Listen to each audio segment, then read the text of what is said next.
दिनै 2026 मायथाइनि 28 जुन दिनै सानसेनि माखासे गोनां खौरांफ्रानो जादों। दिनै बिएलटिनि गायसनगिरि चेयारमेन बिरसिलागां बसुमतारी बिथांनि 29थि रुंसारि सान फालिदों दतमा बंसिगाव सिलांगाफुरियाव।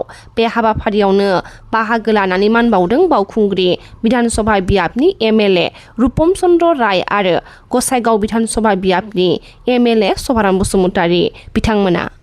बाक्सा जिल्लानि जपादंनि दिरिंगापुराव खास्रि बिस्रि बुथारनाय जाथाय सोमजिदों, जेराव बिमाया गावनि फिसाखौ बुथारदों। बाक्सा जिल्लानि जपादंनि दिरिंगापुराव खास्रि बिस्रि बुथारनाय जाथाय सोमजिदों। 5 बोसोरनि रणबीर सिंह बर'खौ गोदोना दानस'नानै बुथारदों बिमाया होनना खौरां मोननाय जादों। न'नि बारियाव मोनो फिसाज्लानि दानस'नाय गोथै सह'खौ। दायनिगिरि बिमा नेवसि बर'खौ पुलिसा हमबाय होनना खौरां मोननाय जादों। खौरां मोननाय बायदिब्ला नेवसि बर'आ मेन्टेल प्रब्लेम थानायनि अजद मोनदों।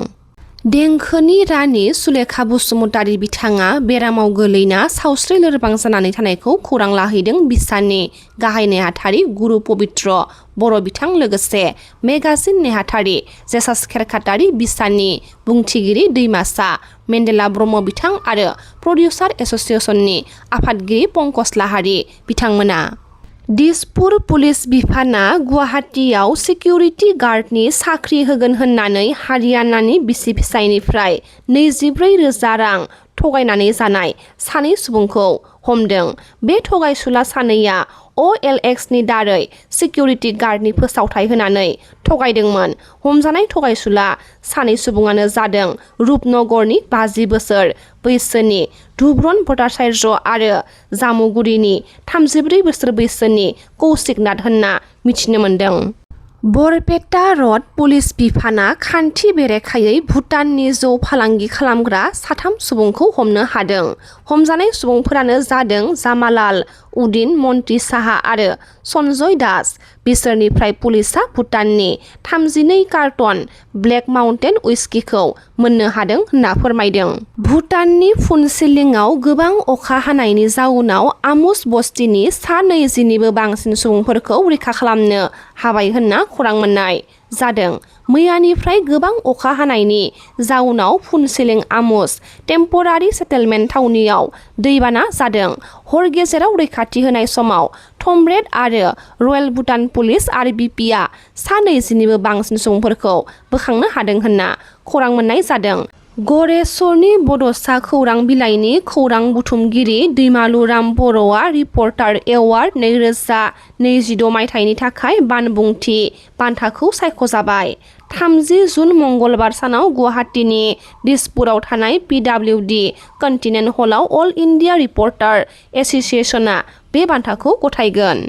सनापुर पुलिस बिफाना स्रोदै मोननाय सुलुंखौ बिथा खालामनानै दिगारुआव सेबनानै गांनै बेगआव लांनाय गं 198 कडिन साइरापनि बथल हमनो हादों।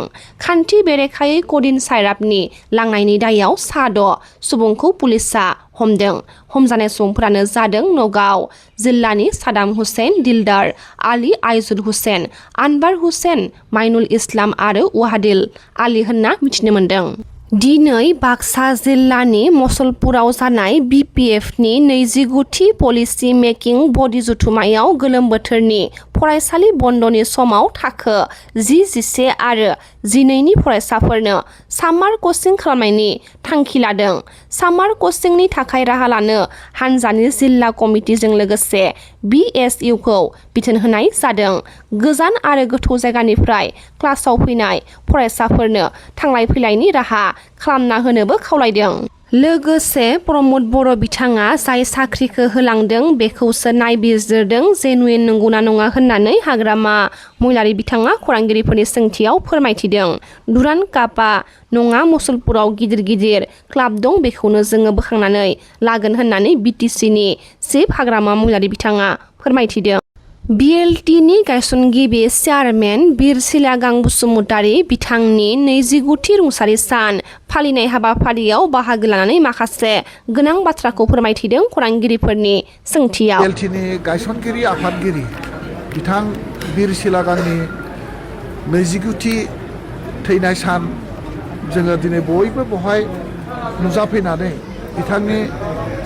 बिथांनो जोङो बिबार बावफैनो हादों आरो जों बयबो दिनै बिथांनि जिथु मावलांनाय हाबाफारि बिथाङा जोंनि बे ओनसोलनि थाखाय बे बर' माहारिनि थाखाय बर' माहारिजों लोगोसे गुबुन माहारिफोरखौ ज' खालामनाय जि हाबाफारि खौसेथियै जोङो माब्रै थांनानै थानांगौ जि मोनसे आदर्श लानानै बिथाङा संग्राम खालामलांदोंमोन दिनै बिथांनि मुंख्लं खाम्फायाव बिबार बावनायजों लोगोसे बिथांनि जि आदर्श जोंनो होलांनाय जि आदर्श बे आदर्शखौ गोथाङै लाखिनो थाखाय आरो बे आदर्शजों जोङो दिनै थांनानै थानाय सुबुंफोरा खामानि मावलांनो थाखाय जोङो बिथांनि आदर्शखौ फोथांनानै लाखिनो थाखाय जोङो दिनै बेवहाय बयबो गुबुन गुबुन राजनैतिक दोलोनि गुबुन गुबुन आफादफोरनि दैदेनगिरिफ्रा ज' जानानै मुंख्लं जोंनि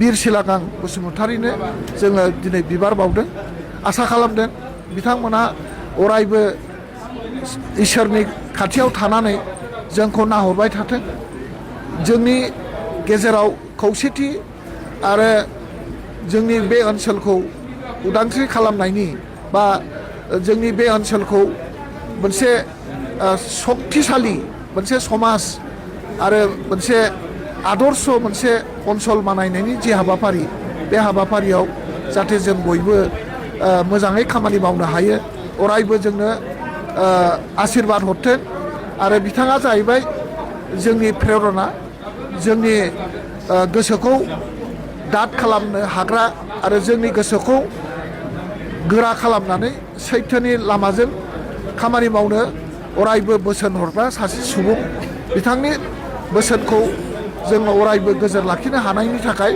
इसोरनि खाथियाव आर'ज गाबबाय आरो बिथांनि आत्माया अराय सान्थियै थाथों आरो अरायबो जोंखौ नाहरनानै जोंखौ दैदेनलांबाय थाथों बेखौनो जोङो दिनै गोसोखांनानै जोंनि बे थैनाय समाव जों बयबो गोसोखांनानै बिथांनि आत्मा सोरगतिनि थाखाय जोङो बिबार बावफैदों बिथांनि गोसोखांथिनि मुङावहाय बिटिसि सरकारनिफ्राय माबाफोर खामानि मावनायनि थांखि लादों गोबां थांखि दङ समय आरो सुजुगखौ नायनानै जोङो बे बिथांखिफोरखौ जोङो मावफुंलांगोन समायाव जोङो नोंथांमोननो जानायगोन आरो नोंथांमोना समायाव गासैबो हाबाफारिखौ नोंथांमोना नुनो मोनगोन